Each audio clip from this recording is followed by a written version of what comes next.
Have you ever wanted to engage with your Instagram followers through polls but weren't sure how to do it?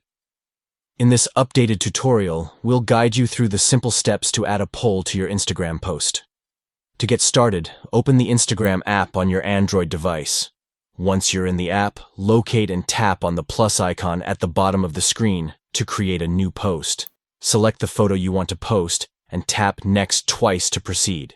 Under the photo, you'll see the option to write a caption or add a poll. Tap on this option to add a poll to your post. Next, tap on Poll to create a new poll. You can now add your question and options for the poll.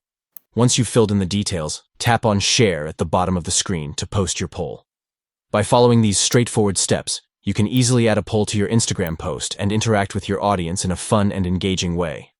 Polls are a great way to gather feedback, spark conversations, and increase engagement on your Instagram profile. Stay tuned for more tips and tricks on how to make the most out of your social media presence.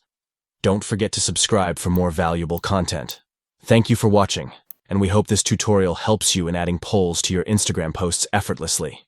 Enjoy connecting with your followers in a whole new way.